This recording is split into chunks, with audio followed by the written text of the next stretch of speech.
Electrical work ఈరోజు ఏం చేస్తున్నామంటే మన షాప్కి ఒకటి గ్రీజర్ వచ్చింది, వీగార్డ్ కంపెనీ గ్రీజరు.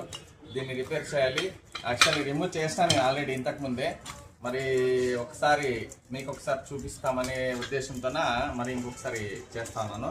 ఇది చూడండి, గ్రీజరు బాడీ అట్లా వస్తుందని తెచ్చినారు, అంటే షాక్ కొడుతుందని. దీంట్లో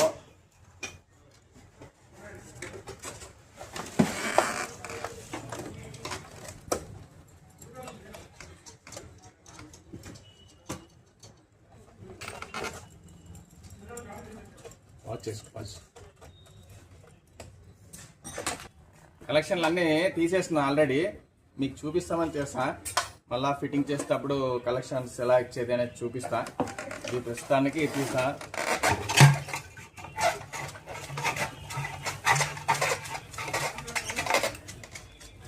సాల్ట్ వాటర్ వాడడం వల్ల ఇలా అవుతుంది. కట్ అయింది చూడండి ఇక్కడ కాయలు. దీని నుంచి నాకు అర్థం వస్తుంది, వాటర్ ముట్టుకున్నా లేకపోతే వంటగదిలో ఉన్న సింక్లో వాటర్ ముట్టుకున్నా అర్థం వచ్చేస్తుంది, డేంజరస్గా ఉంటాయి.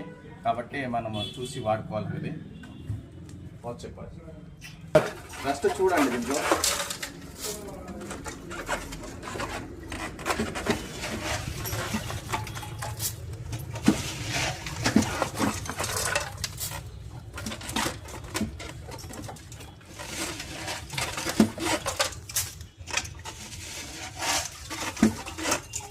సాల్ట్ వాటర్ వాడడం వల్ల ఇది వస్తుంది.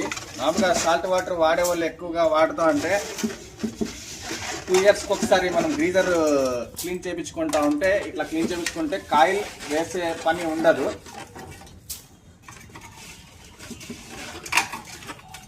జస్ట్ క్లీనింగ్ ఎవరికన్నా మీరు మీ టెక్నీషియన్ కానీ మీ ఊర్లో టెక్నీషియన్ కానీ ఎవరన్నా ఉంటే క్లీనింగ్ చేసుకోవచ్చు. ఈ క్లీనింగ్ చేసి అలాంటి ఒక 250-300 దాకా తీసుకుంటారు.